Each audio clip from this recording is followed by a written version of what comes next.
Good evening, everyone. I'm Dr. Kevin Henner, President of the New York State Dental Association. I want to welcome everyone and thank you for joining us for tonight's incredible program. The New York State Dental Association is proud to celebrate the remarkable careers of Black dentists, not just during Black History Month, but every day. It is our mission to commit to diversity, equity, and inclusion and uplift the voices of dentists and students from any orientation or background and lead the charge for equality in dentistry and beyond. It's time to move forward today and for the future of this profession.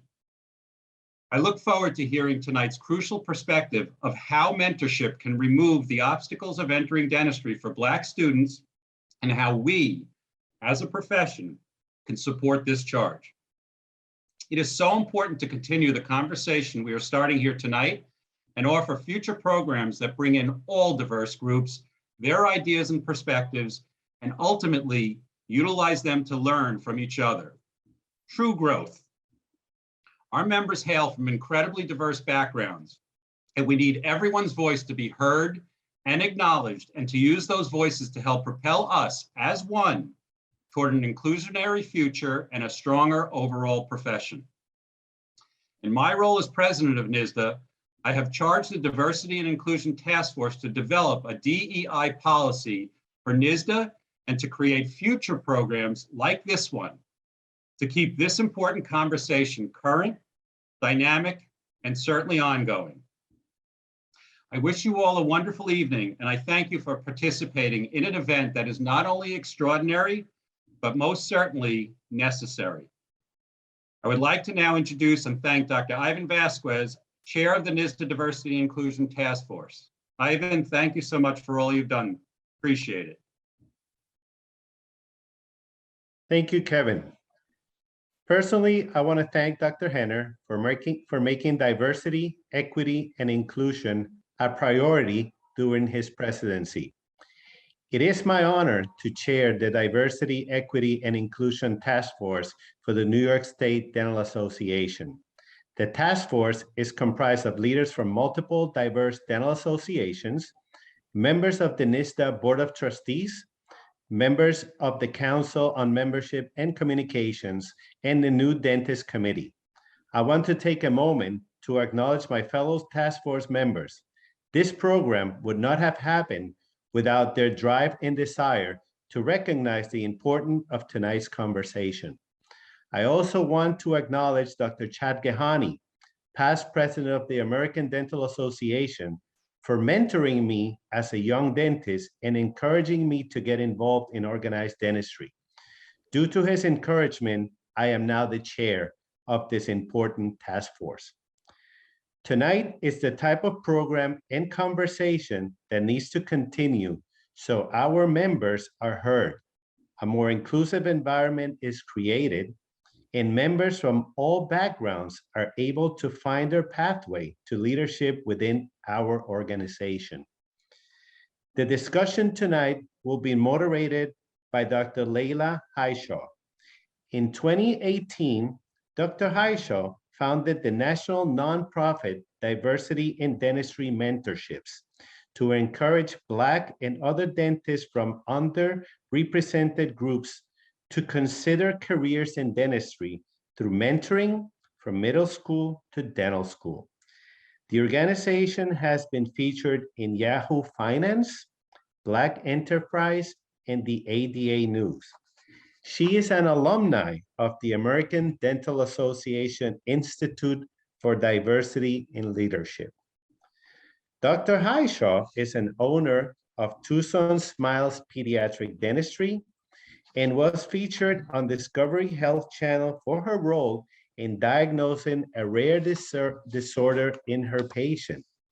Her book, Cavity-Free Kids, How to Care for Your Kids' Teeth from Birth Through Their Teenage Years, is an Amazon bestseller. And she is a national speaker on pediatric dentistry, diversity, equity, and inclusion, and topics relevant to women in healthcare. She has been published in Thrive Global, Spear Digest, and the ADA News with multiple interviews on Worldwide podcasts and panel discussions. With that, I introduce Dr. Laila Hishaw. Oh, wow.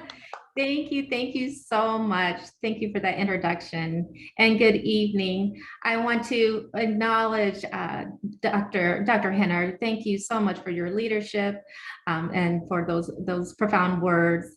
Dr. Vasquez, for inviting me to be a part of your vision for this discussion this evening. I'm so excited for it. And I want to thank you as the chairperson and your entire committee of the Diversity and Inclusion Task Force of NISDA. You guys are setting the standard, and I can't wait to see the other local and state societies follow in your footsteps. And also to my friends and my colleagues from around the world. Oh, we do have some around Canada too, so I will say that. Happy Black History Month and welcome to our webinar this evening. The Black Experience in Dentistry, Honoring the Past and Changing the Future. I want to share a quote. The past cannot be erased and must be remembered and acknowledged so the current and future dentists can move forward in a spirit of collaboration to advance the dental profession and the oral health of the public. Those words were spoken by our first African-American president of the American Dental Association, living legacy, and a guest with us this evening, Dr. Raymond Gist. I am so honored to have him with us this evening. We're going to get all sorts of pearls and nuggets and also just to be inspired, but to learn what he has gone through and has overcome and the perseverance and resiliency that we can all strive to achieve. So honoring Black experiences means both recognizing the struggles and celebrating the joy. Even through our struggle, there's always joy to be found in our resiliency and our strength. So the panelists today are finding their joy by investing in the future of dentistry, mentoring, serving as role models for students, and to usher them into our beloved profession. So before I go any further, I do have a little housekeeping to share with you, just quickly to review. At the end of our program this evening, you must respond to 3 questions to receive your CE credits, okay? So we will hold questions at the end. We'll make sure to have some time, and please submit those to receive your credits. Please also submit your questions into the Q&A. It's fine to have all their activity in the chat, but we want to make sure that we have time to bring up your questions for everyone here on the panel this evening.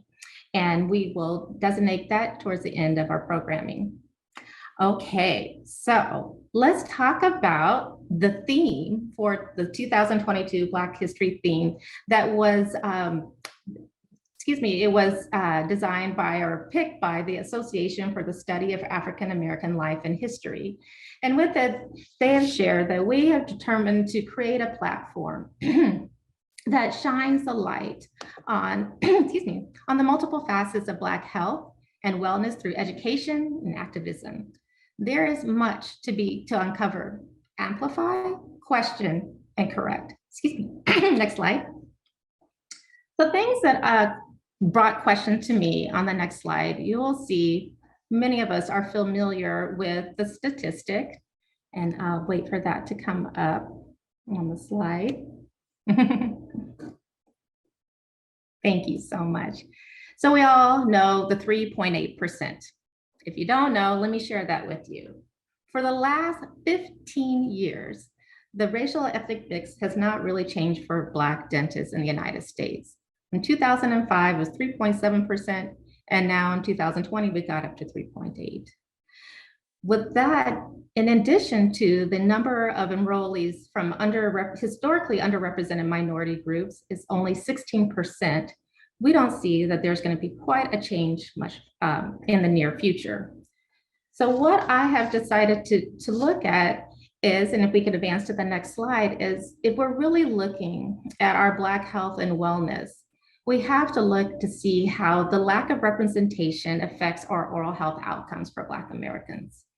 When there's a lack of diversity, studies show that there's poor cultural competency that leads to lack of proper communication, There's decreased access to care because research has also shown that Black dentists are more likely to serve in underserved and marginalized communities.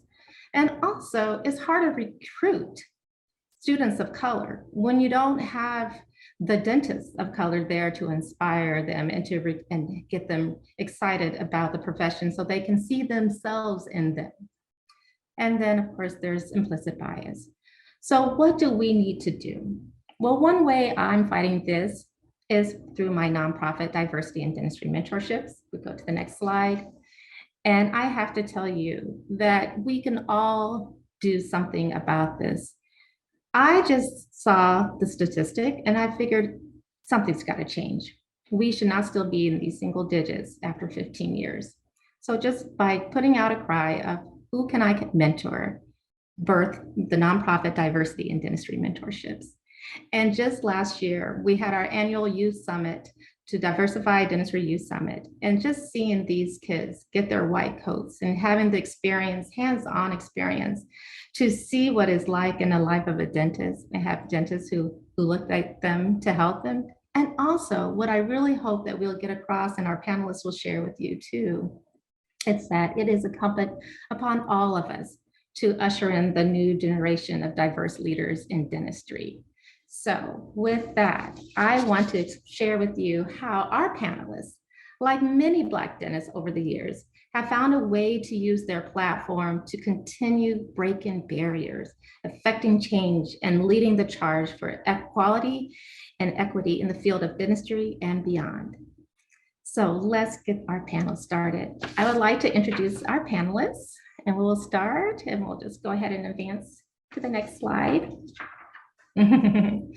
We are so honored to have our American Dental Association second Vice President, Dr. Mark Bronson. Dr. Mark Bronson is, as I stated, the second Vice President and is a general dentist in private practice in Cincinnati, Ohio. He is the past president of the Ohio Dental Association and Cincinnati Dental Society, and is a past chair of the ADA's Council on Government Affairs and ODA's Council on Dental Care Programs and Dental Practice. He is a member of the American College of Dentists and International College of Dentists. Dr. Bronson earned his DDS degree from the Ohio State University of College of Dentistry.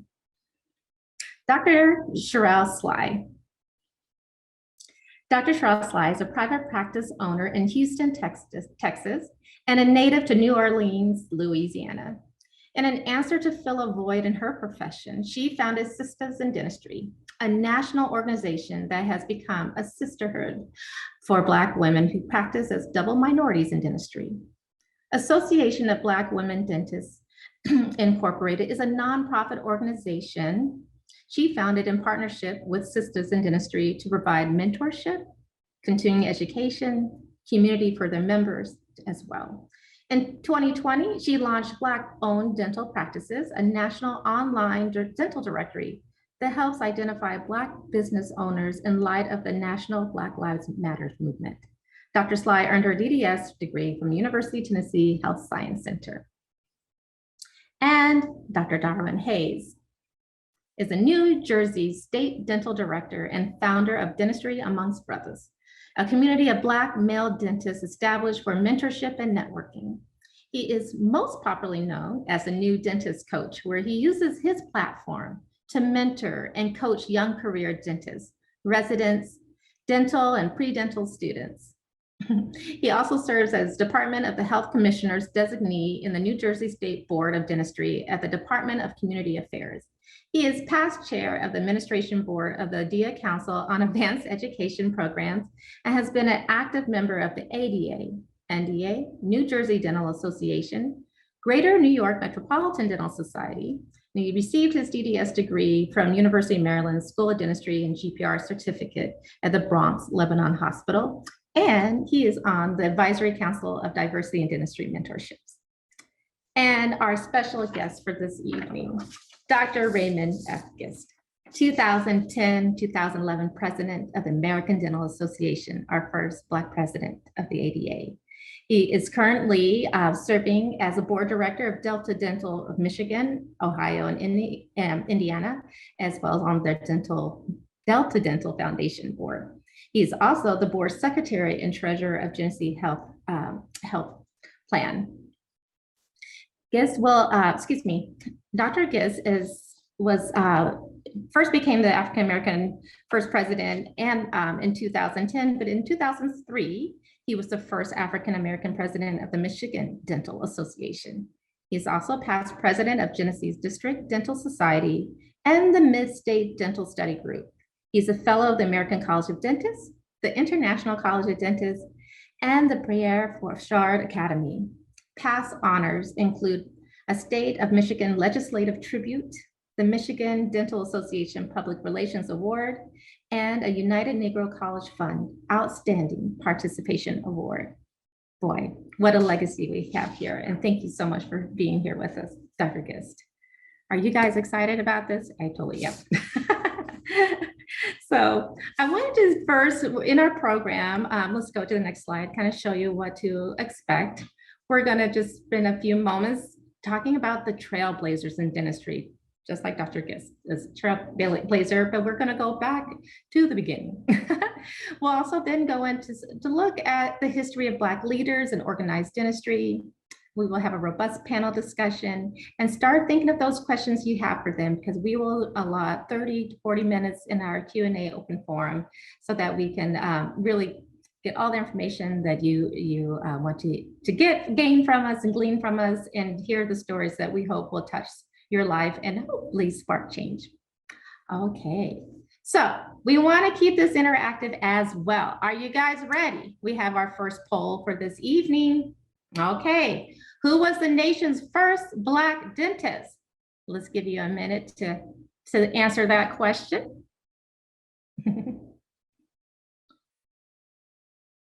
Was it Robert T. Freeman, George F. Grant, or William T. Jefferson? All right. And I think I just have to also vote to make me see when the poll is done. All right, I think we'll go ahead and close out the poll in about 10 seconds. So go ahead and get your answers in.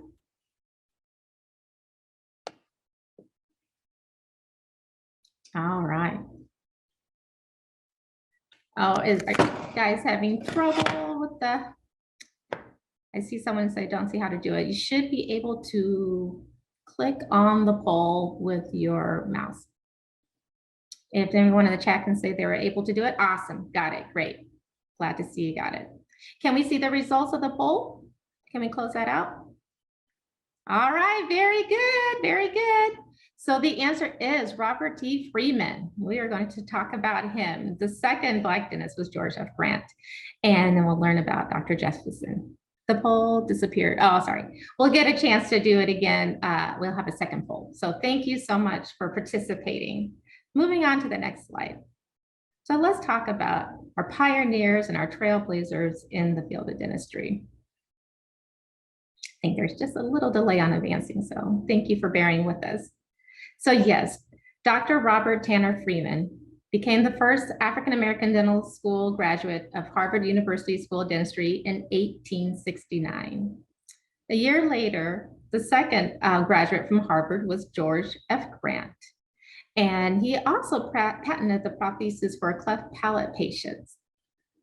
Our first African-American female dental graduate reigned from the University of Michigan School of Dentistry in 1887, Dr. Ida Gray Nelson Rollins. And in 1910, Charles Edwin Bentley is going to be known as the father of the oral hygiene movement and spearheaded the publication of The Care of the Mouth in 1910. There's so many other trailblazers and pioneers, and I urge you all to research and look, but these are the ones that I wanted to highlight this evening. Moving on to our modern day change agents in dentistry. Now, there are so many change agents. And with those trailblazers and pioneers, the one thing you can imagine is sometimes you feel like you cannot be what you can't see. But if something has never existed, it was the drive in them to want to fulfill their dreams and know that they had the strength and courage to become dentists. But these change agents really honor their mentors who they look back to help usher them into the space where they are. And I feel that Dr. Clifton Dummett Sr. is one dentist, researcher, writer, author that I wish I had the opportunity to meet. He was the youngest dental school dean, yet he resigned on principle. He resigned because in the 60s, before the civil rights movement, there was after civil rights, there was still the stance of keeping separate but equal in education. And to him, he did not believe that that was the right thing to do. The Meharry Medical College was able to have money to fund them from the government if they would continue to keep it separate, but he didn't agree. And he had the courage to say no. So he did resign. He's one of the first 3 dentists elected to the Institute of Medicine and the first Black president of the IADR.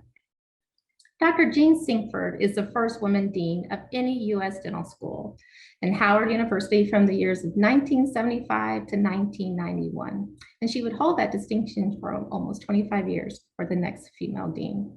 She's the first woman dentist elected to the Institute of Medicine and a mentor of mine. Another mentor of mine is Dr. Winifred Booker. She is the creator of Lessons in a Lunchbox. This is such an ingenious program that she has had since 2008, has touched more than 65,000 lives of children, not only to learn how to take care of their oral hygiene, but with a little simple mirror sticker, it says, "This is what a dentist looks like." And so she has planted that seed that is so important that I feel that we need to increase the diversity. It's just by starting with our children in their youth and letting them believe something greater for themselves. She's also the first Black president of the Society of the American Indian Dentists. And our guest of honor, Dr. Raymond Gist, as we have spoken about, the first Black president. He also did something extremely courageous. And I hope that you'll have a moment to share a little bit with that with us. That he led the ADA in writing an official letter of apology for past membership discrimination processes against Black dentists that the American Dental Association was doing before the Civil Rights Act was signed into law. So I want to thank you, Dr. Gist. I wouldn't be here without you and many of my other colleagues this evening. So a heartfelt thank you. Moving on to our next slide. We want to then bring up Dr. Bronson, our current American Dental Association second vice president, who was elected just last October. As I mentioned earlier, he's a general practitioner in Cincinnati, graduate of Ohio State, member of the ADA, past student representative of the National Dental Association in 1991, past president of Cincinnati Dental Society in 2007, past president of Ohio Dental Association in 2012, and past chair of the ADA Council of Government Affairs in 2016. And if I had to predict, possibly the second Black president of the American Dental Association. So I'm just going to put that out there. But let's bring you up. And I was just going to, you know what, Dr. Bronson, why don't we have a chance to talk to Dr. Gist first, and then I might ask you a few questions. Okay, thank you so much, everyone.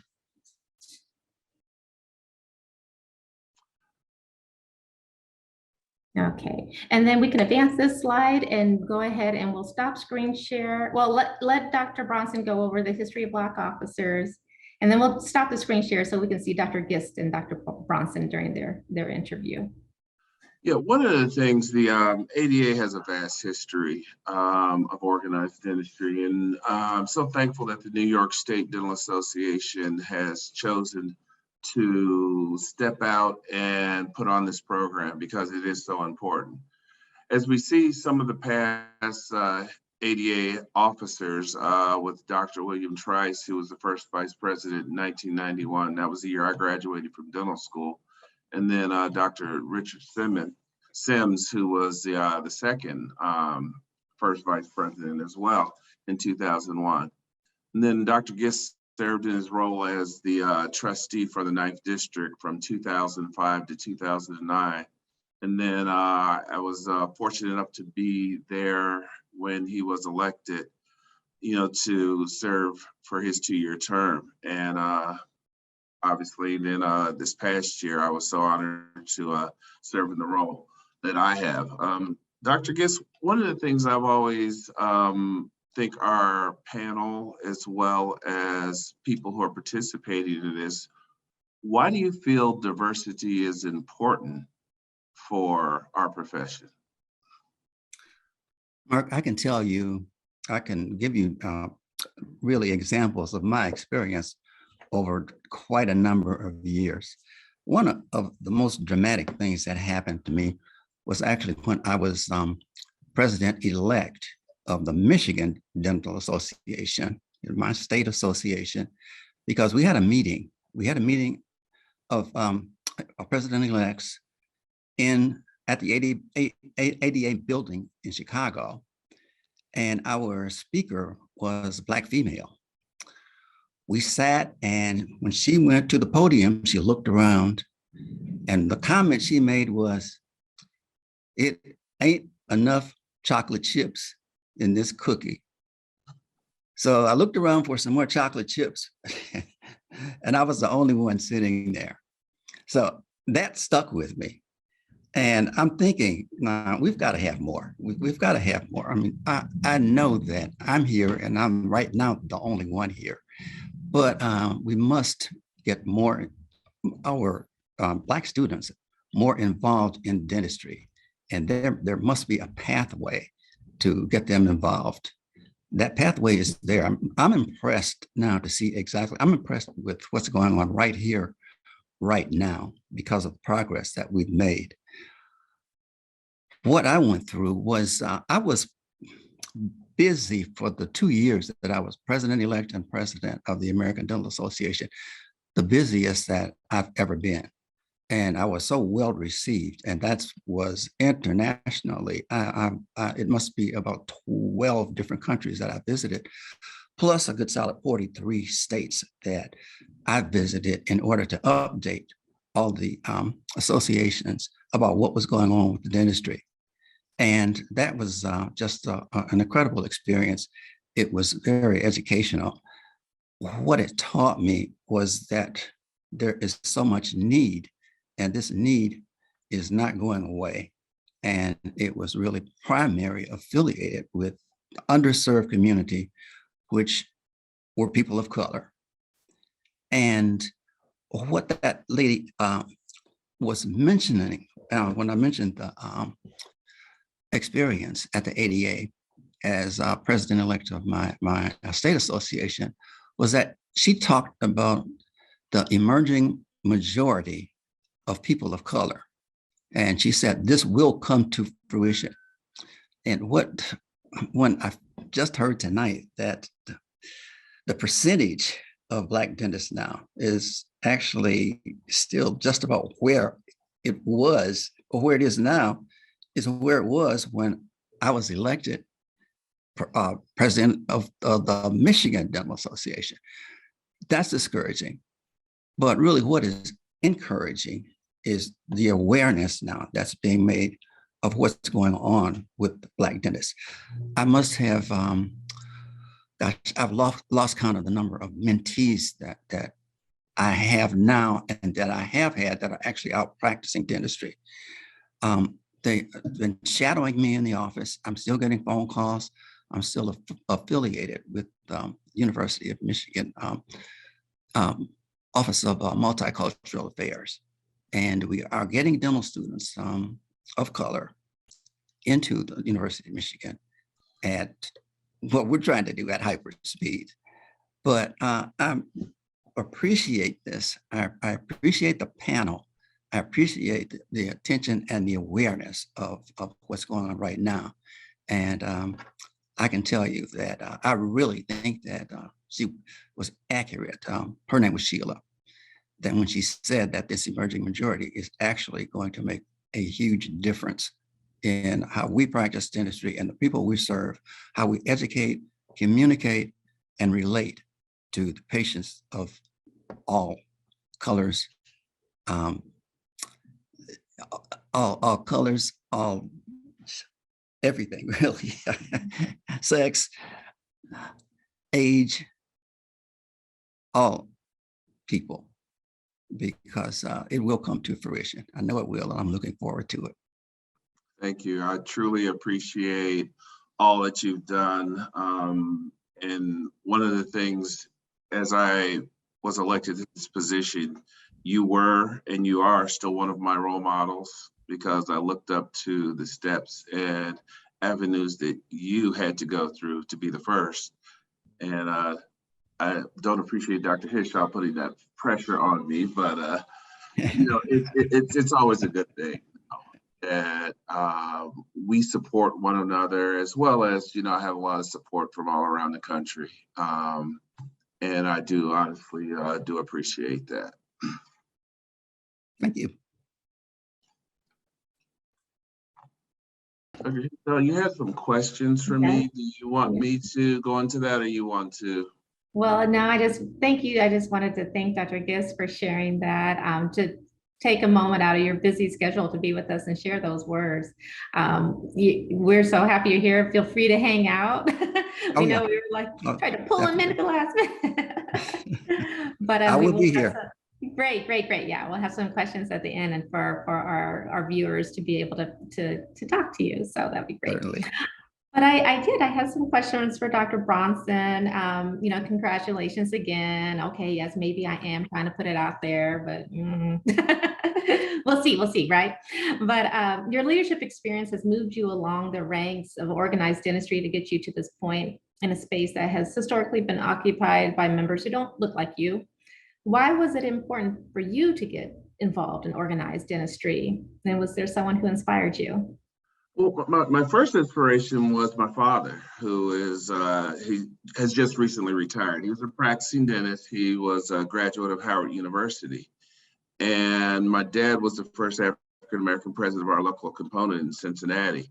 So after graduating in 1991, I went immediately into practice with him. And a lot of the things, he just had an expectation that the roles of organized dentistry and the things that organized dentistry does for us as practitioners is so helpful with not only the business aspect, but the person, you know, the personalities and interaction and things along that line. So he basically walked me into, this is what he expected out of me. Yeah. And I did not have, no, I had choices, but you know, it was just great practicing with my father. Oh, that must been great. Yeah. Well, I'm sure too, with him preceding you in these roles, have there been challenges as a Black man to actually have your voice heard, getting your ideas implemented? You know what? For me, it actually has not been. I mean, I have had a lot of mentors. Dr. Joe Crawley, who's a past ADA president, was in my local component. And, you know, as I went to meetings, Dad kind of took me around and said, you know, these are the people you need to interact with. These are the people who you need to know. So I felt as though my career in organized dentistry has been almost walking in my dad's footsteps initially, then walking in Joe Crowley's footsteps, and then walking in Dr. Gist's, you know, footsteps. Mm-hmm. And walking through those avenues and seeing the type of committees and councils and things that they did, just to me made sense. And I just followed, you know, the steps that they led, and you know, went down that path. And I believe it has served me well to this point and continues to.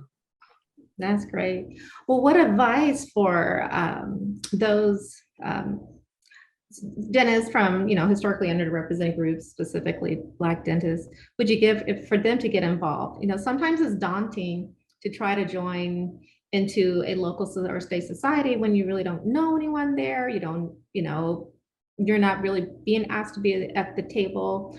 What can they do to get their way in, or and for other colleagues of allies, what can they do to help usher in? Well, the first step I always say is to be a mentor is just telling your story.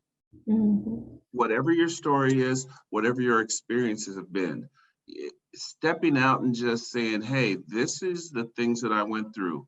One of the things, and I have a lot of activities, or a few other activities that I haven't listed. I'm an adjunct faculty at the Ohio State, and I bring dental students into my practice and allow them to, work on patients and spend time with them to kind of mentor them and help guide their path for where they're going to, end up. Mhm. And to me, it just giving back has been so beneficial and so helpful. So all these people who are out here, we just need to hear your story, because your story is important. And the fact that your story is important, you're going to inspire someone else to step out on faith, to step out in the direction that's going to help someone else move on to the next level. And that's all mentoring is. Right, right. And also by sharing your story, and sharing your perspective, you can affect policy change if you're getting involved in leadership and organized dentistry. So I hope to see in ASDA, the dental students, if it is increasing in their diversity, I think there's some room to grow in that area as well, so that they feel more confident and prepared to then continue in as a dentist in their career dentistry. Well, then quickly, just before we move on, our last question, what is your goal in your term as vice president? One of the things I had in my campaign was my dad always said to me, Mark, make sure anything you do, you leave it better than when you found it. That was something he instilled in me early on, and that's something that I've attempted to do in everything that I've done. So my goal for the ADA and my role as the second vice president is to help the ADA with bringing more diversity, help the ADA with continuing the many strides that it has made, and hopefully move things forward. I think that's admirable. Thank you so much for leading the helm with that.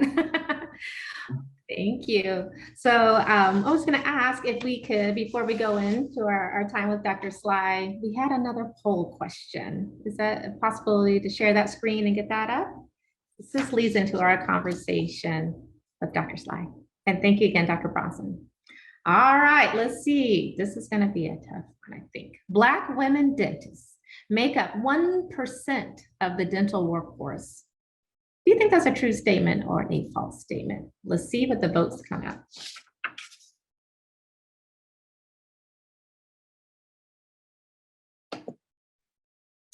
Again, Black women dentists. Oh, look, there was a mistype.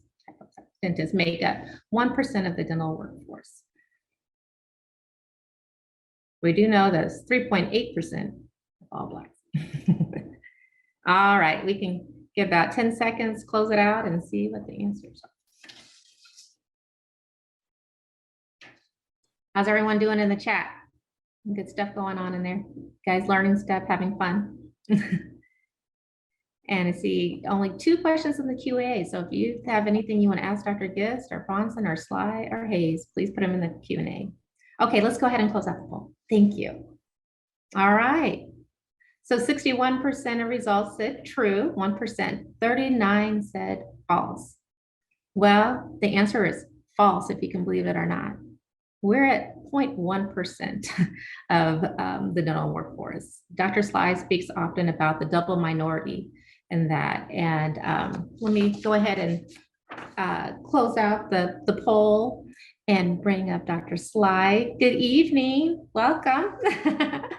Well, in 2018, I remember getting a Facebook invitation from a classmate, and I hadn't heard from her in, oh God, about 15 years. And she was inviting me to join Sisters in Dentistry. And I went in, and then seeing everyone there, it felt like a reunion, you know, finding my classmates there and colleagues that I've met along my journey in dentistry. And what was happening that I saw was just a sense of community, a sisterhood, a safe place for us to share our experiences, you know, our trials, our triumphs as Black female dentists. I felt I was where I belonged on numerous occasions. The sisterhood has been there to uplift me in some of my darkest moments of hurtful times and inspire me to bounce back and find that resilience that we all have learned along in our journey in our lives. So I'm a proud member of the American Association of Black Association of Black Women Dentists too, because we are stronger together, aren't we, Dr. Sly? So good evening and welcome. Is this the vision you had when you started the group, the sisterhood, the community? Yeah, I think it's actually more than what I envisioned. When I think back to how we've grown over the years, it shows me how capable we were of dispelling those negative stigmas that exist in our culture. To see everyone growing together, supporting each other, it was something that definitely was needed. And I couldn't be more proud. Oh, great. Well, was there a turning point or what was there incidents and in the journey that propelled you to start the organization, or was it just kind of organically started because of a void? Yeah, it was just organic. Well, I will say that that there was a point when all these Facebook groups were coming about, and one of my friends and colleagues asked me to help name his group. It turned out to be Nifty Thrifty, which was a group that was to garner collective buying power for the general dentists, so that they can get the same benefits that corporate dentists were getting.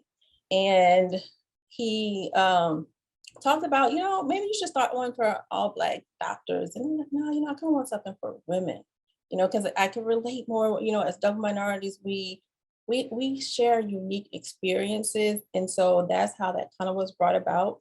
And I wanted to have for us what the AAWG was to the ADA. Oftentimes we will find ourselves speckled throughout these conferences and in the room, but now we are the room because of the organization, because I've been able to centralize everyone is unified and united. So that's been one of the best things to come out of it all. That's true. Well, some would say it's 2022. Do we still need to have sisters in dentistry and ABWD? Absolutely. It's still systemic divides across this country. And I think that it is necessary that we as a Black community centralize, much like any other nationalities have done. Everyone else has done it, so why not us? And for us, we're always questioning, like, well, why does it have to be all Black? Why not? Because we see other communities doing it. So for me, I thought it was very, very, very important that we were able to do so. So yeah. Yeah. And I would just share too that, when I spoke out and had the opportunity to discuss why diversity matters to me, and then I, was attacked based on from a colleague of ours to say that I didn't have the right to speak on diversity based on the way my hair looked or my skin color or where I went to school. And that was really hard, but the sisters in the group could identify with that, because when they're in the dental practice and are asked if they are the hygienist and if they are the assistant, not even the hygienist, most of the time, I have to take that back. Women dentists may get the hygienist part, but that bias is there still. And yeah, I didn't get the same support that I did from other groups because they just couldn't really emphasize the empathy of how that must have felt. Right. And the goal is never to create any isolation from other groups. It's to create cohesion within our own groups, within our own communities. Great. Everyone. Well, mentorship is a common thread that we're having in this conversation tonight. And I know there are mentorships within the Sisters in Dentistry. Tell us how that is helping the young career dentists thrive. It has been absolutely amazing. First and foremost, let me say that. For many of us, we were first generation dentists. Like, we had no idea what we were getting into. Fortunately, Mark had his dad. Many of us did not have that. And so we had no idea where to go, how to start things, and how to progress into the profession. And so for me, I really thought it was important to include the students into the overall group, the Sisters in Dentistry, so that we can guide them into that profession. And to be able to talk to them about boards, about residencies, about, negotiating contracts when it comes to their associateships, it's been something that was much needed. And so for us, you know, we get the benefit of reducing the amount of bumps along the journey, because we all got bumped in the head and all of those things, but we get to reduce those bumps for the ones that are coming behind us as a result of mentorships now. Oh, thank you. Thank you for that. And then lastly, can you tell us a little story, the story behind the Black-owned dental practices directory, online directory?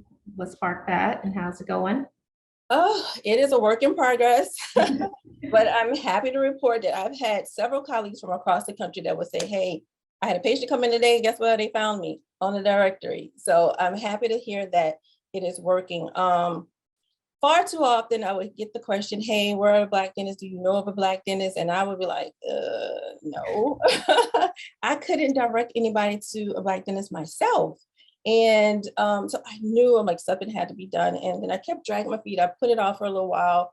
But then when Black Lives Matter happened, of course, there was like this resurgence to support the Black-owned businesses. I thought it was very important that, you know, we were able to identify Black doctors within our community. A story that took place during Black Lives Matter was, and it's something that was very telling for me and a lot of other dentists, was that we noticed that there was a deafening silence from certain people in the community. These very people who targeted Black patients, you know, they were quiet, they were mum, they had nothing to say. So it told me that they were okay accepting our dollars, respecting our money, but they didn't respect our cause. They didn't support our cause. So I thought, you know what, forget that. We need to have a place where we can identify Black practices. We need to be able to support those practices, because what we learned is that, you know, the Black dollar circulates 0 to 1 time in the Black community. I think it's 6 times in the Latin community, 9 times in the Asian community, and an unlimited number of times in the white community. And so with the advent of the directory, it at least starting to help with building some of the dental practices at least. So. Well, thank you. Yeah. What a visionary. I mean, just your visionary leadership, and you're of course a mentor to so many, even to students that you haven't met yet, but just seeing what you're doing is helping them strive and find their path and their way. So thank you, Dr. Sly. Thank you for having me. Of course, of course. Dr. Hayes, new dentist coach in the house. How are you? All right, so like many, I first became aware of your passion of mentorship and coaching our new dentists on your online YouTube channel, your social media accounts, and your podcast. I think you are the busiest state dental director and entrepreneur I know. So your podcast, The New Dentist Coach, is really touching a lot of lives and helping what we're trying to do, increase that applicant pool of qualified, diverse dentists. So your dedication and commitment to help develop and empower these students is why I had you serve on my advisory council, and thank you again for doing that. You're also the founder of Dentistry Amongst Brothers. Tell us a little bit more about that, how that came about, and why you needed it. Well, first of all, can you hear me? Yes, sir. Hear me okay? First of all, I do want to say, before I get into Dentistry Amongst Brothers, I want to say thank you, Laila, for this platform and the New York State Dental Association. It's an honor to be on here with some colleagues, new and ones that I have not met before, Dr. Gist and Dr. Mark. This is very necessary to have this platform to build upon and move forward in the future. And that future for me was Dentistry Amongst Brothers. Now, I will admit, it's all Sharel's fault. It is all Sharel's fault. And I'm going to tell you why. All right. Okay. So as Sharel was forming her organization, her concept for her organization, we would talk and, you know, I would say, hey, just do it. Just, yep. She said, well, I want to do this. I want to do that. I was like, yep, do that and do that. And here's another idea. So she just launched it. And it is what it is today. But as she was launching it and having success and it expanding to all the different cities and all the sisters being involved, she would always ask me this one question, which was, where the brothers at? Where the brothers? I was like, what you mean? He's like, you know, we all the sisters, you know, we meet and we we gather up all throughout the country, and we're just wondering where, socializing with the brothers and sharing their experiences as well. And I was like, you know what? You're right. I said, the brothers are here. They're there. They're here. But we're just not as organized as you all right now. I said, but I'm going to make it so that we get more organized so you can stop asking me where the Okay, brothers are. yeah. We all bear witness now. So, I mean, that was, part of the foundation, but also the foundation was really built on the fact that personally, myself, and I think many of the brothers that are in the group all have had at least one mentor that has just significantly impacted their trajectory in the profession, whether it was from maybe being having a mentor or a dentist where they shadowed before dental school, all the way through dental school into residency until maybe even after becoming a new dentist. And that's for both brothers that were first generation dentists or even second generation dentists like myself. My uncle's a dentist, a graduate of Meharry in 1971, 72, I think, 72. And so the notion of having mentorship is key. And the fact that not only did I have some great mentors along the way with my uncle, who's a dentist, who else? Some great mentors in dental school. I remember several part-time faculty at the University of Maryland, just really entrenched and dedicated, intentional, and just providing words of wisdom and shortcuts, but also learning lessons and teaching lessons all the way through to residency, where I got to train under who I call the godfather of postgraduate hospital-based dental residency programs with Dr. Paul Gates, and being able to be mentored, but also just kind of be under his tutelage, but also under his direction for the year that I was there for postgraduate education, all the way through to working in the military as a U.S. Air Force dental officer, into my first private practice experience in Houston, Texas, working with the founder of ClearCorrect. I was like, no, I'm sorry. ClearCorrect, which is an aligner-based, clear aligner-based company in a big cosmetic practice in Houston, Texas. All of those individuals along my pathway were solid mentors that impacted me significantly. And that's just my story. I have colleagues that are in the group, former residents that are in the group, current dental students that are in the group that actually have those same experiences, and they want to expand on those experiences as well. So that was kind of like the foundational concepts behind creating the group, but also making sure that people stay connected. Yeah. Networking and stay connected, especially with the advent of this now, right? And internet and all the social media. There's no excuse that for a dental student or a pre-dental student that's in Atlanta or in Florida not to be able to connect with a Black dentist, a Black male dentist somewhere in Florida or somewhere in Iowa or somewhere in Las Vegas or somewhere in LA. And that's part of the vision of the program, is to network amongst ourselves, but also utilizing this resource of knowledge, talent, skill, Black excellence to be able to not only help each other in our day-to-day trials and tribulations within the profession, but also each one teach one and bring folks up. Yeah, that's the job. Yeah, that's the goal. I love it. I love it. And, we're seeing across the board in both medical schools and dental school, it's just this drastic drop of Black male applicants. Yeah.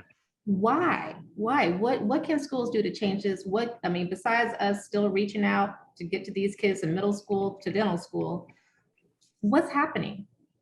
Yeah, I think this is a distraction, as is many other things like computer games and things online for many students. But I think what also is key is starting early, right? College is too late. High school's too late.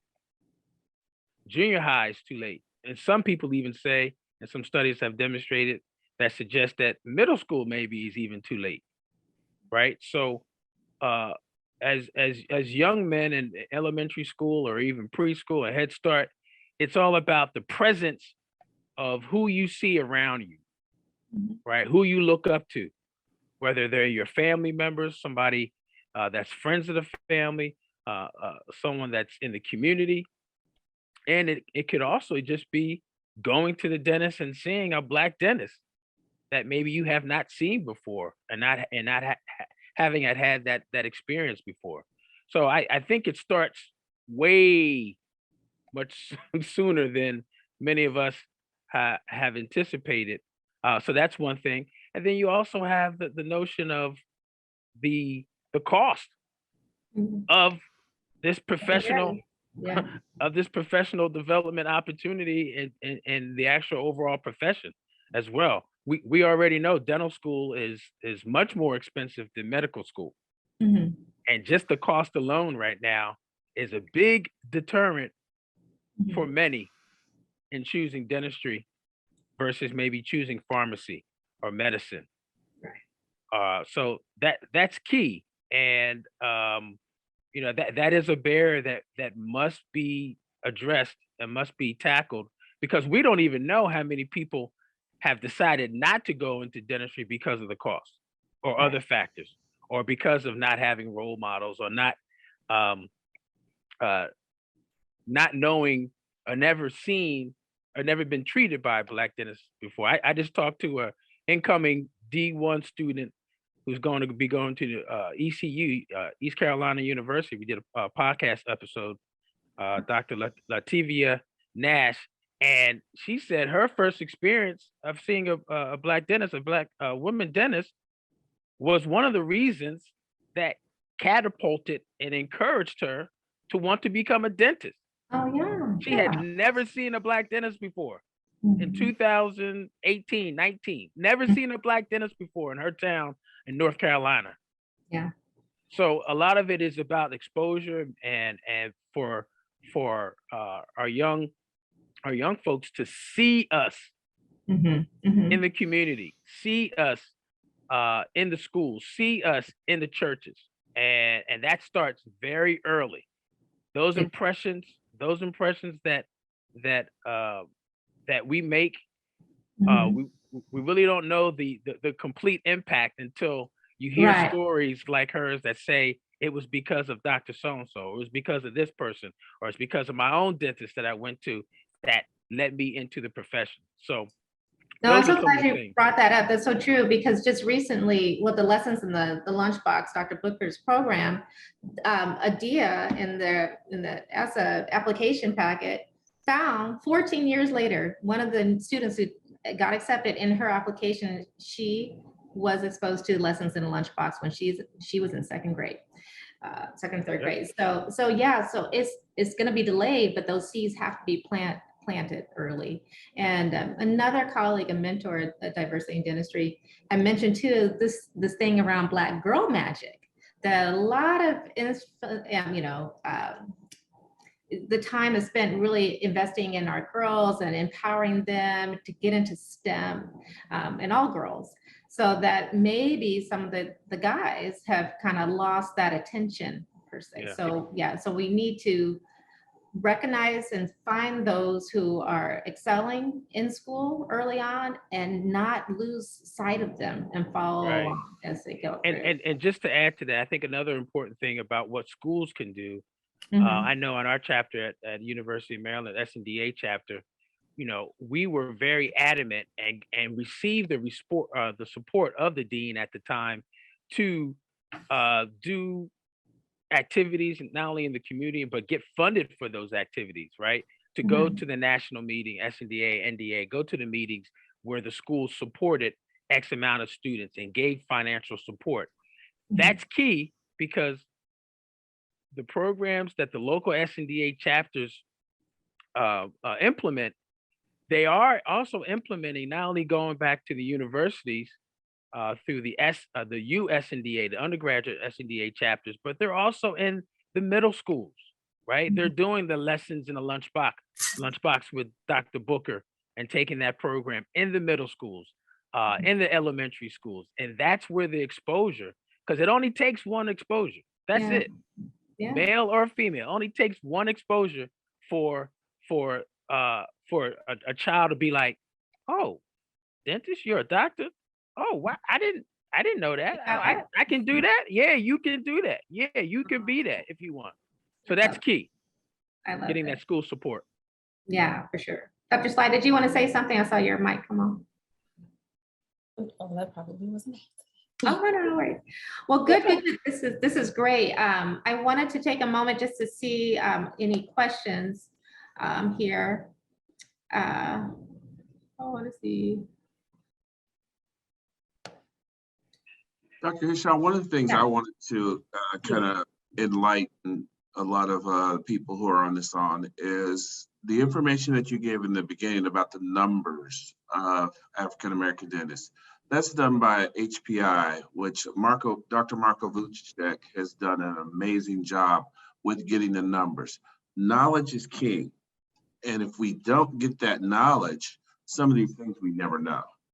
So the ADA has had, I think, the foresight to really push a lot of things through at HPI and to be able to disseminate that information out to our membership and out to the general public.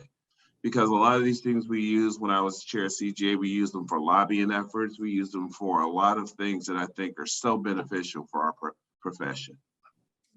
Thank you for that.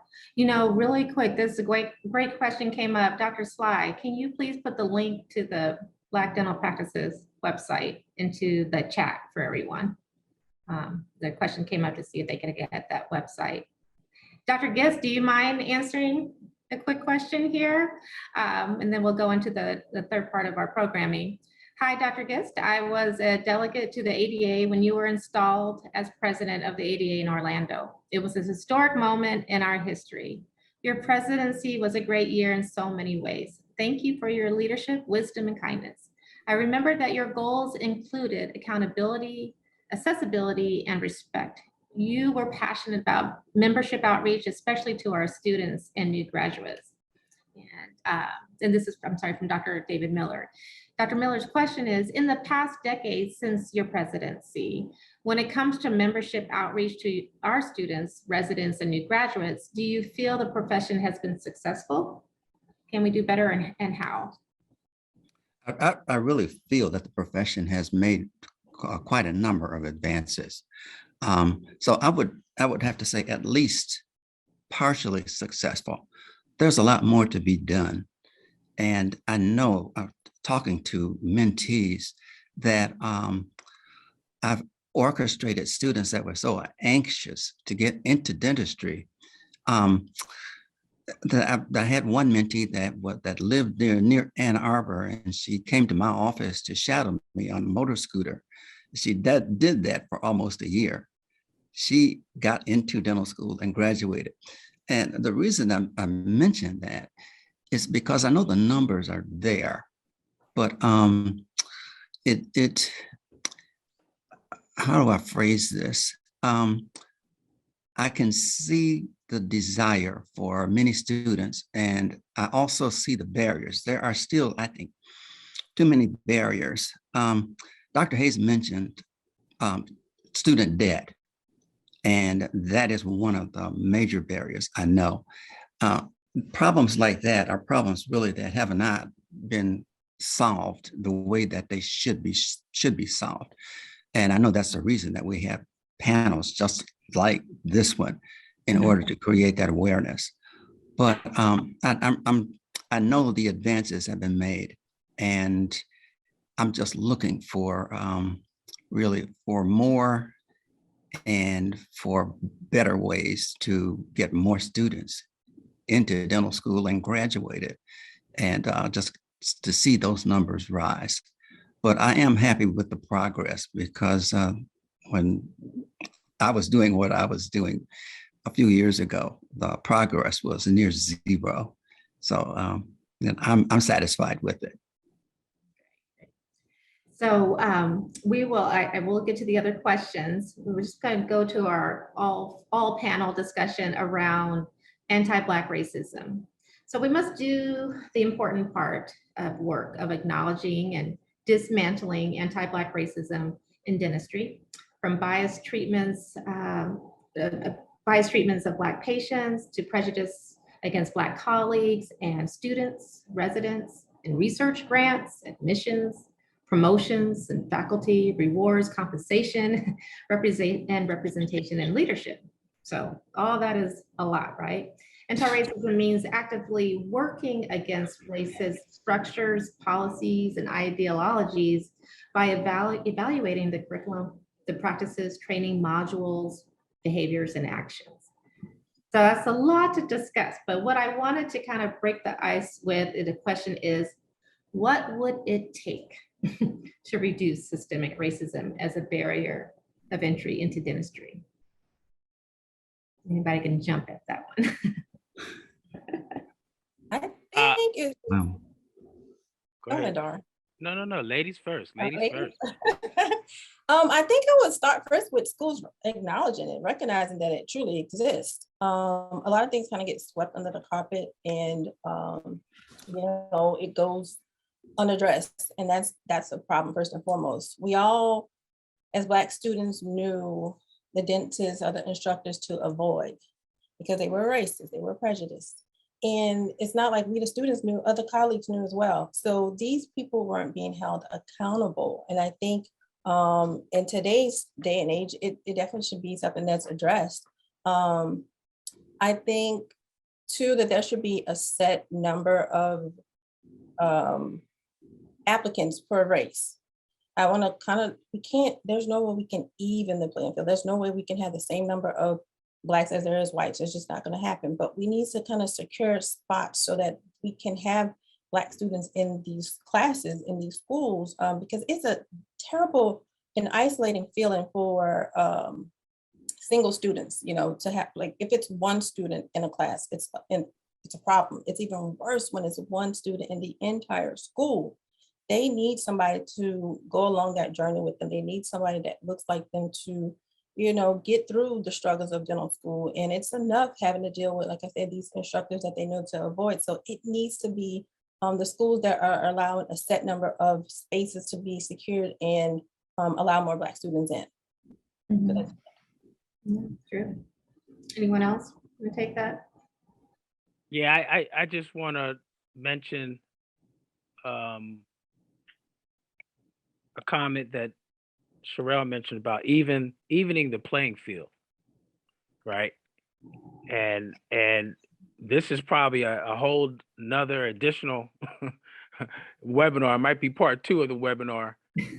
But if we're gonna level the playing field, we gotta level the playing field based on economics. Plain and simple. And schools, not only society, but schools also have to confront their own legacies and past histories of anti-Black racism, right? In the sense that we've gone through the whole gender transitions. I know in our class at Maryland, we were almost 50% men, women, men, and it's I think most schools are like that, if not even more women in dental schools than men. And that has changed, over the last 30 years. But the notion of racism or even anti-Black racism is still the root of the issue that we're having that spills over into dentistry as well, right? And that root is based off of economic fear and anxiety. And I just read an article not too long ago. My mentor, Dr. Gates, his little brother, Skip Gates, Henry Louis Gates up at Harvard, was interviewed by the New Yorker a couple of weeks ago. And he was asked some questions about things that he's been doing to advance African American history and knowledge, and one of the questions was centered around racism and how racism, the roots of racism, and how it has propagated and been part of the lives of Black folks since 1619. And one of the things that he mentioned that I thought was really interesting that affects dentistry is the economics, right? As I mentioned earlier, $300,000, $400,000 to go to dental school for many students who this is their first time. Not only is this their first time going to college, but their first generation doctor as well. It is a barrier. It is a barrier. So if we're going to level the playing field, we got to talk about economics and how that infiltrates and actually affects the ability for brothers and sisters to consider dentistry as a career. Because if they know that the economics piece, and they don't have the resources from family or loans, or don't have enough there are not enough scholarships for everybody to go to dental school. No. Yeah. Right? There's just not enough. So that's a problem, because people will choose, oh, I'm still going to be a doctor. I'll be a physician, or I'll be a pharmacist, or something similar to that. So, I know it's an issue, and it's a quota requirement now that schools have within the curriculum, courses related to student debt and managing debt. And that's fine, but it's much deeper and deeper than that, as it relates to racism and economic fear and anxiety by those that are able to control money and use it as a potentially barrier for other people to advance and get in spaces where they can make a career for themselves. There's a cost for that, right? There is a cost for it. It's not just time, not just effort, but and not blood, sweat, and tears, but it's also money That's as true. well. So we're going to level the playing field. We got to figure out ways to make it affordable for all to go. We need a dental tooth fairy godfather or godmother to come down and drop us some money. And the ADA can't do it. The NDA can't do it by themselves. But that would be helpful. I mean, we can definitely advocate and ask for some billionaires to drop some money into oral health. Yeah. I mean, why not? I mean, they've done it for Morehouse Medical School. They've done it for Howard. They've done it for Meharry and some other institutions. NYU, they've done it for the medical students who are considering careers as family practitioners. Medical school for free. So, that will be very helpful if we can create ways to lobby for that. ADA. I know just recently we at the ADA, and I say we because I'm a member of the ADA, sent a letter to HRSA saying that, well, we want to make sure that you, HRSA, appoint a chief dental officer that will oversee funding opportunities for residency programs, for dental schools, and other workforce, healthcare related workforce issues that will infuse funding into the opportunities for people to pursue careers as healthcare professionals. That's key. That money is key, because now That's so schools. important. I'm so glad you're sharing that. Yeah, when this is played back, I hope people is like, well, what can I do? How can I help? We need endowments, these schools, we need grassroots organizations, fund them so that they can give out these scholarships and help. Donate to diversity and dentistry mentorship. Donate to I Did Pipeline. Donate to Sisters in Dentistry. Donate to Dentistry Amongst Brothers. Donate to We Believe Scholarship. 2 dental students at Tufts just started a scholarship to help pre-dental students apply to dental school to help them bypass the barrier of finances. It costs so much money to apply to dental school. This is crazy. That's another barrier. Yeah, and then I can't afford to apply to I can't go to dental school because I can only afford to apply to 3 schools. yeah, and- I wish and there's I had it. 69. Yeah. So I that's think an and issue. Definitely a I'm number. gonna add this to send out a docket of some research articles that I looked through. But and ADIA had one of March of 21, diversity, equity, and inclusion interventions to support admissions have had little benefit to Black students over the past 20 years. So I'll get this email.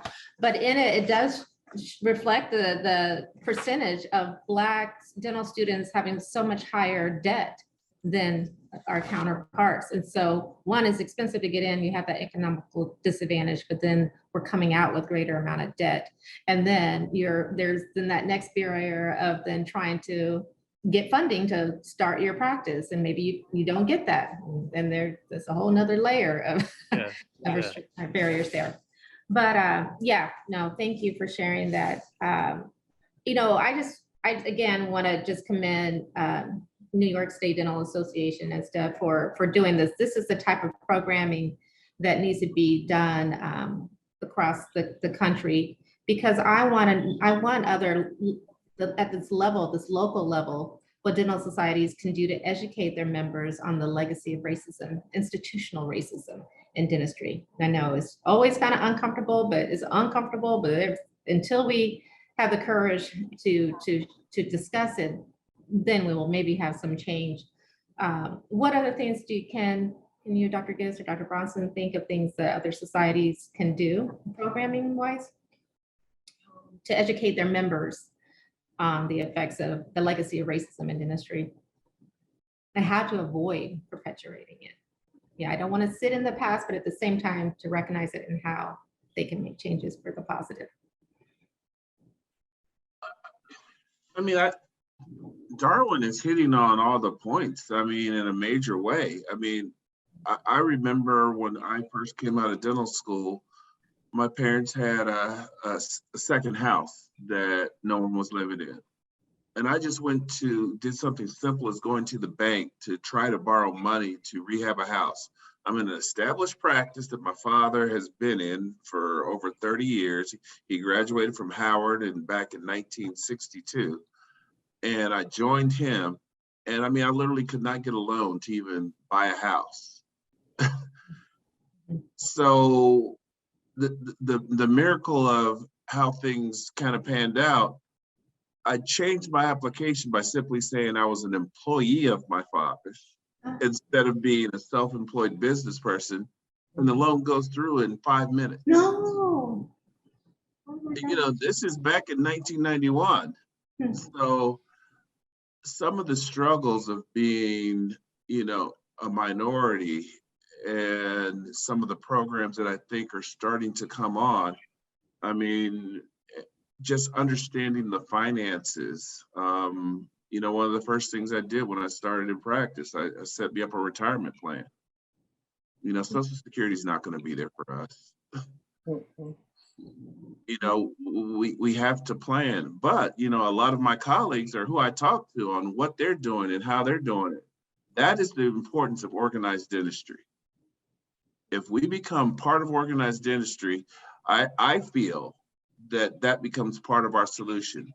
Some of the things that the New York State Dental Association is doing, the Ohio Dental Association, who I've affiliated with, have enlightened and helped me to help some of my colleagues who aren't part of organized dentistry. Because when they're having problems with their license, or they're having problems with, you know, CE or whatever the case may be, getting access to the information and resources is tantamount to being successful. And if I could, I just want to add to that what Dr. Mark mentioned. Being involved in organized dentistry is important. Yet, it's not for everybody. Everything's not for everybody. Everybody's not for everything. And one of the reasons and one of the challenges that we in organized dentistry have had is potential members asking, Well, what's in it for me? How is it going to value me? How be valuable to me? You know, the 300, 500, or $2,000 that I'm spending for a membership. Yeah, I can get some of that in another organization, or I can get this over here, or I can do it myself, right? But that's the point. That's the tipping point to being able to have access to a little, or a lot of information. And for some people who are not, and then some people who are in organized dentistry, there's also alternatives to that. Sisters in Dentistry, Dentistry Amongst Brothers, any organization or pseudo organization where people feel like there's value for them through the networking, through mentorship, through camaraderie, through somebody else that's in their same area or city that they can connect with, but not necessarily have to spend $2,000, $500, and there's less of a connection. So I think it is important to join organized dentistry because there's a lot of perks and there's a lot of value depending on the individual. But in addition to that, I think it's key to still encourage folks to be part of organized dentistry, but also being involved and intentionally networking with people, because someone that you may meet for the first time or have known for years could be a very valuable resource about practice startup, about practice expansion, going from 2 to 10 practices. And that's one of the things that we have in our group of Dentistry Amongst Brothers is because we've got brothers from all over the country. And we also have dental professionals that are not dentists, that are hygienists, that are school administrators as well. Just that keeping that resource of network of individuals that are influential in all their areas is key. That's key, because as we've seen, y'all, it's not working. Whatever we've been doing for the last 30 years, it ain't working. It's not working. We're at the same numbers now than we were 30 years ago. So we're like this. And when you're level, you're really on a decline, because the number of schools have increased over the 30 years. There's 2 more coming. High Point University, Texas A&M at El Paso just started. And there's a couple more that are scheduled to come. And the numbers, the classes in schools have increased, proportionately. So this level, this 3%, or the percentage of those that are matriculating to dental school, it's stayed the same. What we're doing ain't working, y'all. So we have to continue to explore other avenues to network, to be mentored, but also to give back and stay connected. And there's many different ways of being able to do this. Not just one way. There's many different ways of doing that. And we must do it. We must do it. We all If I can, must do it. Yes, Dr. Gist, please. if I can piggyback on that, one of the biggest issues that we in organized dentistry really got experienced as a barrier was advocacy. Members of, as you know, Mark, of ADPAC, the National Dental Association Advocacy Committee, just did not have enough interest and not enough members that wanted to contribute to it. I know it was one particular example where there was a law that was passed really that affected the management of income of dentists. And that got enough attention that we got like about 140,000 members that responded to Congress. And the law was eliminated. It was removed. And what that meant was that we really have enough power to affect what's going on with Congress, because I'm going to say most of them really are not educated enough to understand what's going on with dentistry.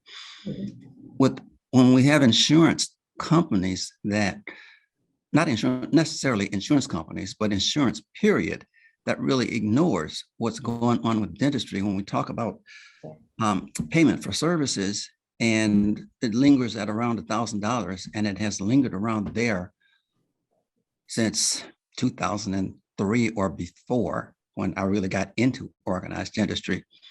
But what we don't know is how much power we have as dentists if we get into advocacy, complain about this, get an understanding, get dental directors. I think you mentioned that too, Dr. Hayes.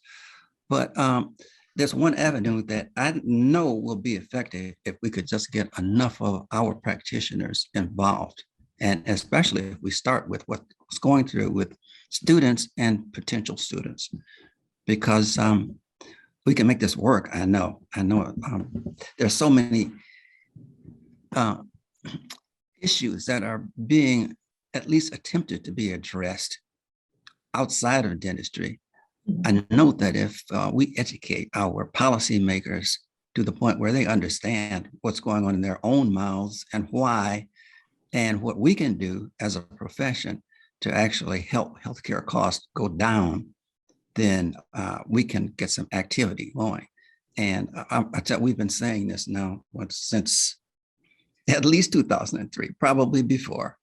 And the progress just is not satisfactory because it's just not enough people that are understanding what we can do, what we need, and how we can go about getting it.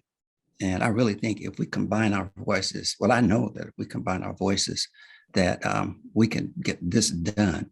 But we've been working in silos, and we've been working in silos for years. So we independently do it as separate organizations. And we take the message actually to Congress, but it's different aspects of Congress that hear us. But we have enough voices in dentistry, period, to actually make a change and at least step forward with exactly what we're talking about, getting more students in school and getting more avenues for payment, more graduates, and enough to really have an effect on the underserved population, which is another thing we've been talking about since way back in history. But I think it's doable because I've seen some avenues be very effective with this. And I just know it can be carried forward if we get enough activity, enough voices that we can just make policymakers listen to us.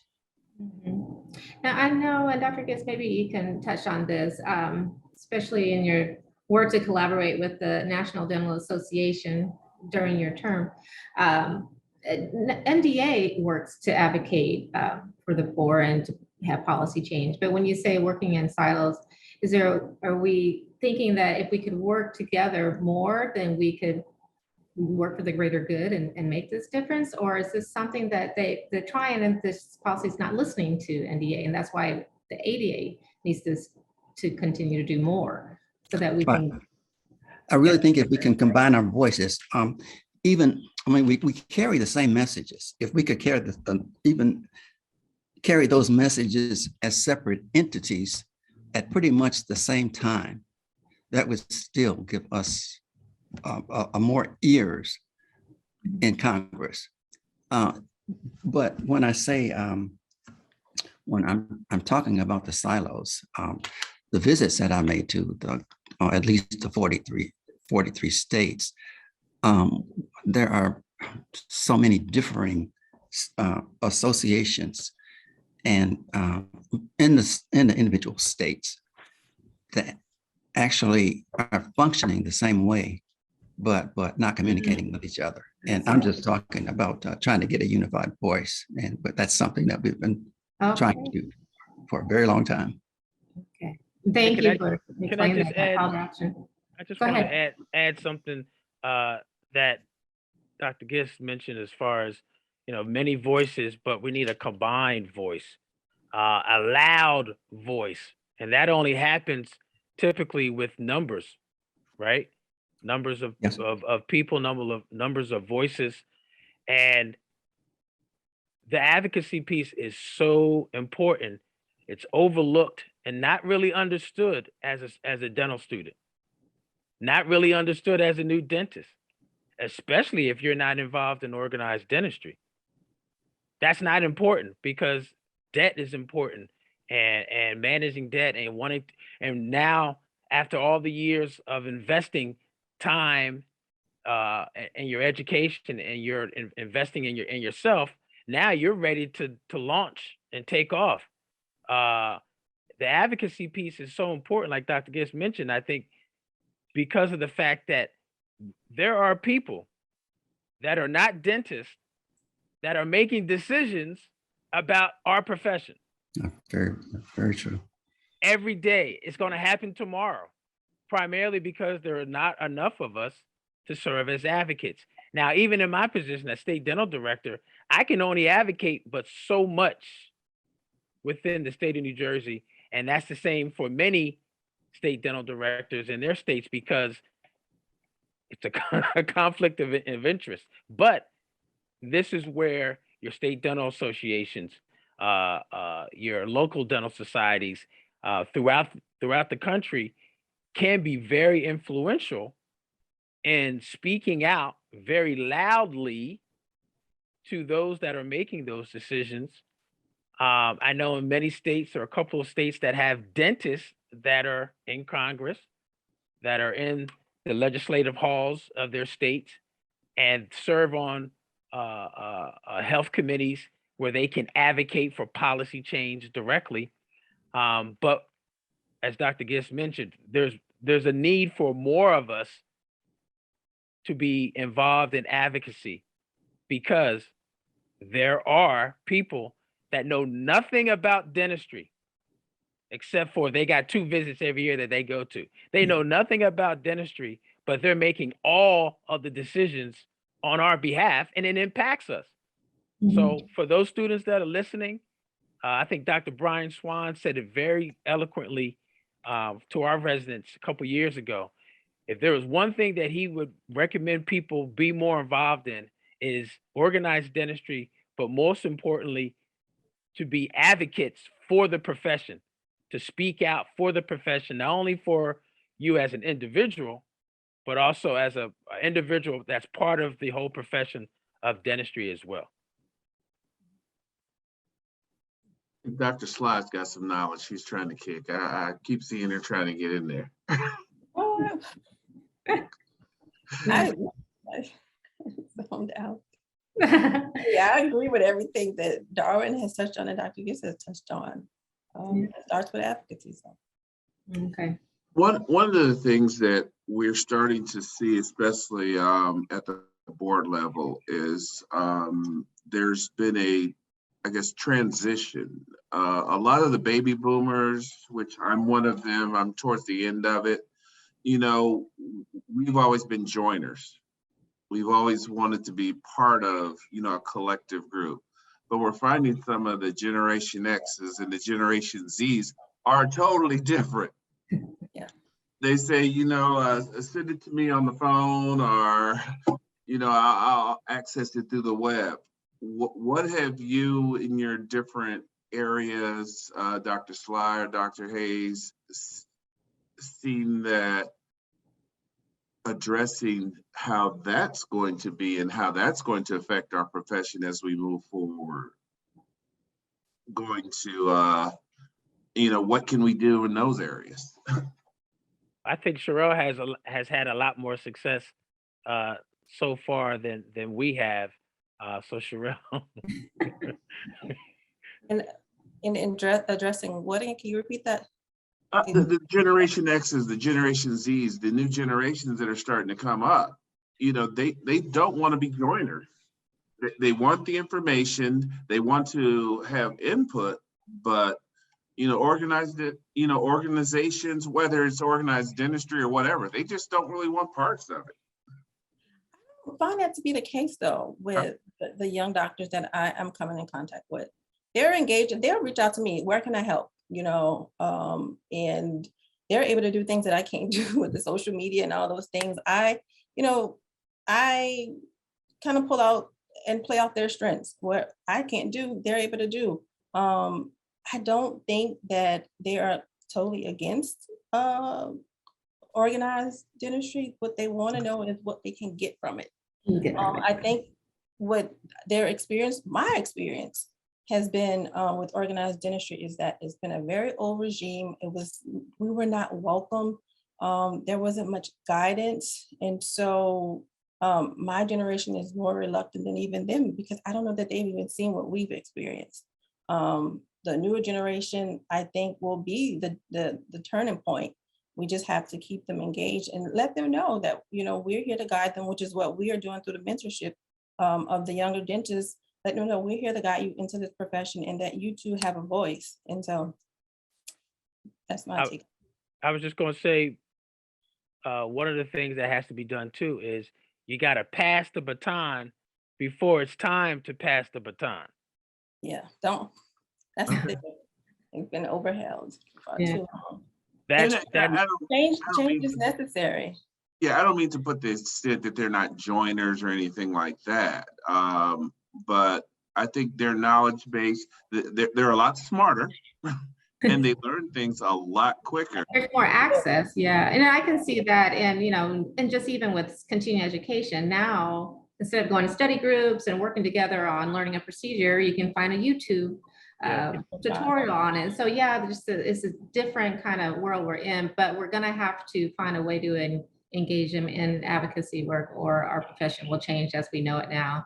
And this conversation has been so good, and I hate to wrap this part up, but I did want to allow some time for our questions from our audience, and then allow time for them to finish up their exit polls. But thank you guys so much for sharing all that information. I learned a lot there as well. So let me pull up the Q&A, and here we go. And so anyone can speak to these questions. It would be good if you speak to bias. Some dentists say there's no bias in dentistry and that dentistry is now inclusive. So addressing DEI is not needed. Will you address? Who are some dentists? Who are they? That's my first question. Who are they? Some dentists. Which dentists are they referring to? Because that's going to be very important to distinguish. Yeah, I don't know if they can come back. So maybe if the author of that question could come back with that. But I mean, I can see, yeah. Let's come back to that one, and we'll go to the next one. Okay, so I won't have it answered yet. Also, there's a lack of Black faculties in dental school. What can be done to break that barrier? Well, yeah.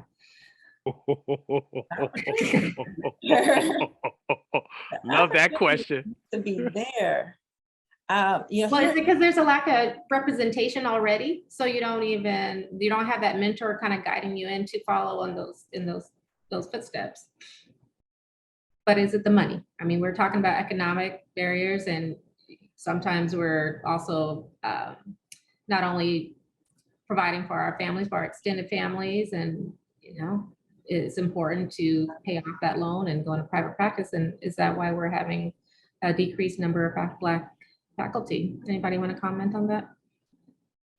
I can tell about my experience with actually several that would like to go into a faculty position in dental school. And the biggest barrier was finances. I've also talked to several that actually got dual degrees and went directly into research, but they had a better foundation as far as finances went. We talked about that in dental school, and really, I know dental schools are working on it as much as possible, because the number of faculty are declining to the point where dental schools are almost to the point where they have to recruit faculty from other schools. As those faculty members age, then there's problems with getting them replaced. So the dental schools are really actively looking for ways and means to get those graduates to go into faculty positions and research. And I just noted that that was the biggest issue that I found out about, because I just remember this one particular student. Well, she's a practicing dentist that wanted to go into prosthodontics, and she applied. They gave her really limited amount of time to answer because she was accepted into the program, but it cost like another $100,000. And that was her question to me, that I think she should go ahead and borrow another $100,000 to go through this program. And I had a lot of questions for her. But I think she did it, but I really advised her that to continue what she was doing because she hadn't paid off the first loan completely yet. But she really didn't want to hear that answer. She wanted some encouragement. So all I could tell her was that, well, you know, you want it so badly, you know, you should go ahead and do it because one way or another, you're going to make it work. But I did find that that was the biggest barrier. Sometimes a good mentor sometimes has to tell you stuff you don't want to hear too. Right.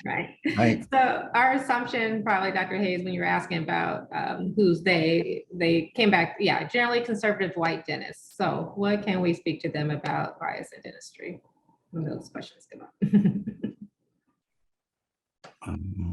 Oh, okay. Well, what Dr. Gist was talking about was a little bit more interesting that I wanted to share, which was the notion of Black faculty. Some people are not going back to dental school because of their bad experience, because of the racism that they experienced while they were there.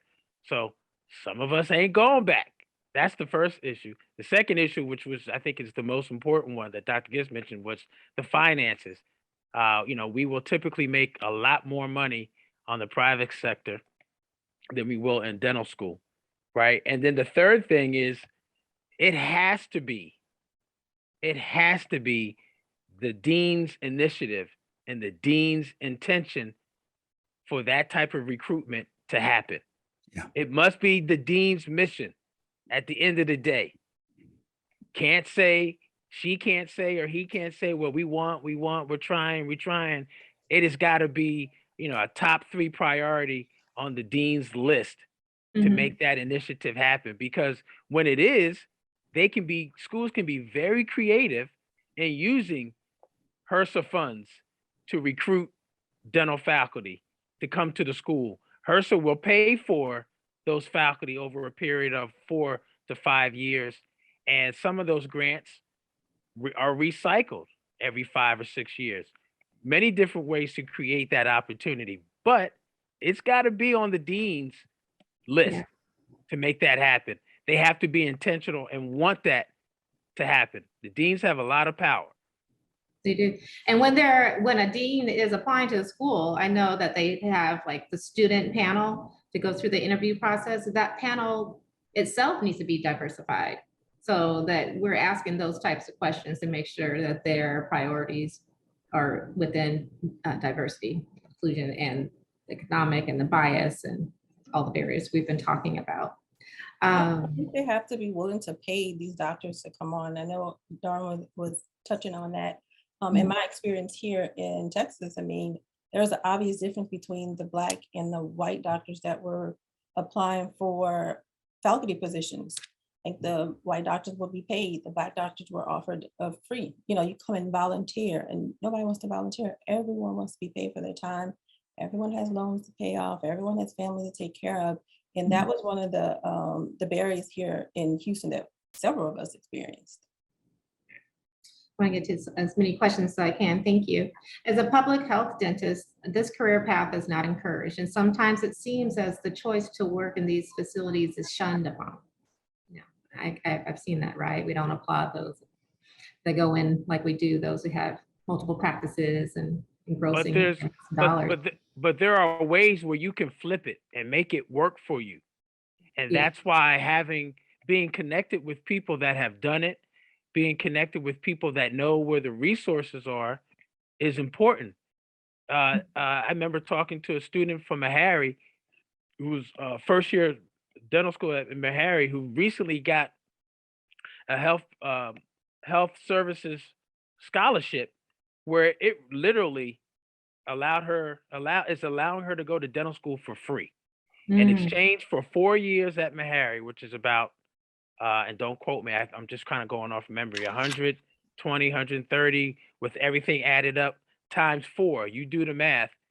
She's going to dental school. I think she's in her 2nd or 3rd year now for free, and all she has to do in exchange is work at a health services site for Mhm. 3 or 4 years to pay off that time that they pay for dental school, and she's getting a salary at the community health center as well.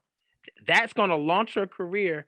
So For after sure. 3 or 4 years, she's good to go. Yeah. But you know, having information and having access and knowing when those application cycles start, what you need to apply is crucial. Whether it's, you know, getting the information through organizations, organized dentistry, other mentorship groups, that's key. So I think, you know, there's some that's one of the values of being part of organized dentistry or groups that Yeah. are that you can find value with, and that value is going to be different for everybody, right? Mhm. No, I like that. Yeah. And continuing that question, you touched on it. Yeah, there is value in that. And want to know if there are pipeline programs to introduce students to public health. So definitely we need to do that. And that's something that our societies and organizations can talk about highlighting on the website, our grassroots organizations like our mentorship program, just sharing of resources so that everyone can have access to it. Okay. One of the things when I was chair of CGA, we brought in federal dental services.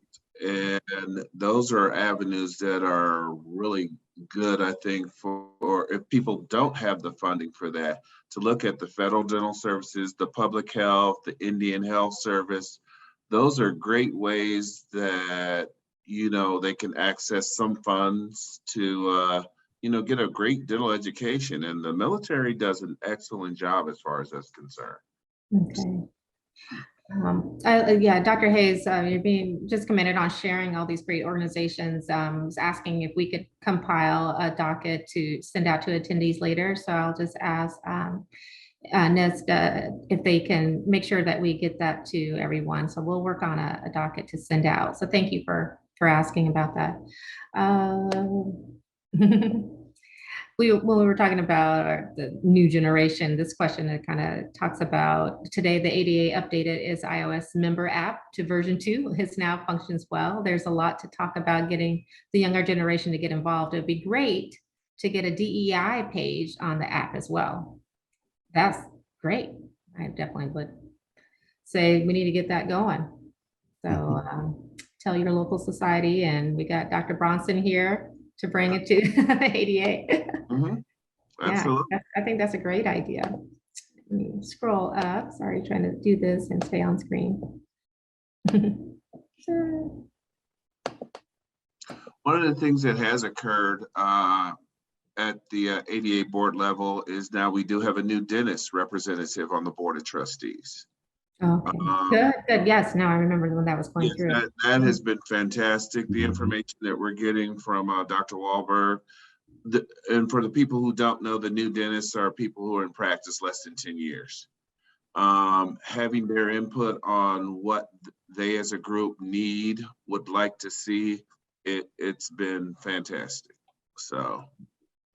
Well, thank you. Dr. Bronson, just to add to that, I would be curious in knowing how many of those new dentist representatives, well, they have them through all the regions, but you're saying there's one on the board with you. I would be curious, and this is a discussion we could have offline, on how many of those new dentists look like us, because having that perspective is very, very important.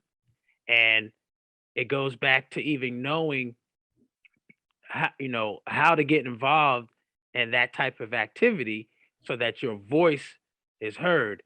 And that is an issue, because not many are aware of the opportunity to serve as a new dentist on the new dentist committee, whether it be for the ADA, since we're talking about the ADA right now. Correct. So I think that is key. I know there's other committees within the ADA that, the Diversity and Inclusion Committee, and like Dr. Laila, I was part of the Institute for for diversity and leadership. I know that's an avenue and a program, but I will tell you, there's not a lot of people that look like us that understand and know and are aware that those types of opportunities exist. So we're going to continue to push that and to expose that, but to share that with people so that they know about those opportunities, because that in itself can be a game changer for many of us. Absolutely. Oh, guys, every time I do this, I realize we just never have enough time. And I want to be respectful of everyone's time. And we did want to have just go around one time just to give your final comment so that we can allow at least 3 minutes for them to complete their CE credit poll. So I'll give the first honor to Dr. Gist. If you could just say some parting words of advice, anything you want to share with us and our attendees. Well, again, I really want to state how impressed I am with the panel and with the information tonight. And I want to thank you for it. And just one other thing, as we mentioned, some of the opportunities for young dentists, especially now since there's one on the board at the ADA, that if that message can actually help out with advocacy. I just thought about how many students how many practicing young dentists are aware that after COVID-19 that they can actually get grants from the government to help their practices. And there's so much of that type of information out there. I'm glad that we've had discussion. I appreciate it. And thanks for the invitation. Thank you. Dr. Bronson. Thank you, Dr. Hishaw. You know, not really knowing you very well prior to this panel, this has been a pleasure. And for the steps that, you know, the New York State Dental Association has done and put in on this program. Dr. Sly, Dr. Hayes, I mean, I look forward to more interaction with you as we move forward, because mentorship and being role models, we all, everyone who's on this panel, as well as just on this call in general, is a role model. It's just, how do you find your avenue to get forth that information to the public, to the youth, to help them navigate the steps to move forward for our profession. And thank you for allowing me to tell my story. As you know, my father led me into this, and you know, I'm just so thankful that it allowed me to have this vehicle. Oh, thank you so much for that. I'm so glad to have learned from you as well. Thank you and we wish you all the success in leading our organization. Dr. Sly? Yeah, I want to take this time to thank all of the panelists, everyone that came out today. I think the discussion was very necessary. Thank you to New York State Dental Association for putting it together. Much like several other people have mentioned, it is something that we hope other associations take note of, and you know, take the time to actually hear what is necessary. Dr. Hishaw, from the time we've met, you know, we've talked about this public speaking thing that neither one of us care for, but to see how you've grown, I'm so proud of the initiatives you put forth. And Darwin, I'm appreciative of all that he's, you know, instilled in me. Dr. Bronson, I mean, it's amazing to meet so many people. Dr. Gist, I mean, I'm just overwhelmed with all that took place today. And to the young doctors that are on here listening, I want you to take from this night, you know, that there is so much opportunity for growth and change in this profession, and it will start with you all. I mean, we are in the midst of it, but the youngsters are the one that's going to help, you know, affect change. And to them, I wish them all the best of luck. And we'll be there. We'll be there to guide them. I love it. I love it. Thank you, Dr. Sly. And Dr. Hayes. Real quick, mentorship matters. Yep. If you don't take anything from tonight, mentorship matters. And you don't have to be old. You don't have to have gray hair like this to mentor somebody. It could be someone that's 1 year older or 1 year younger than you. So age doesn't matter when it comes to mentorship. It's the knowledge and the experience that you're trying to absorb and integrate into your own journey. Also, get connected, stay connected, and then connect with others as well. Because when we do that, guess what's going to happen? We're going to get that chocolate chip cookie that Dr. Gist was talking about. We're going to get a whole bunch of chocolate chips in the cookie called dentistry. Well, frankly. All right. So thanks again, everybody. Oh, wow, that was great. That was great. And I don't have much to add, but again, just my sincere gratitude to all of you, just to share this space, albeit virtual. Maybe next time we can be, in together, in person in New York. That would be a wonderful trip that I would look forward to. But just want all the attendees to know that we are here as resources for you as well. We will go through the questions and get those answered and sent out to you. And my heart is tied to children and nurturing, and that's why mentorship is so important to me. But to increase diversity and for equity in our oral health care and for our public, and also for the dentists to serve these communities, our Black dentists, I think the heart of it is all mentorship. And you don't have to be a minority dentist to be a mentor. We need everybody. It's incumbent upon all of us because there's just not enough of us to be able to reach everyone. So know how important your authentic voice is, how important your story is to share. You never, ever know whose life you're going to impact, and there's no greater gift. So thank you for taking the time out of your busy evening to share it with us. We hope that you've enjoyed our presentation.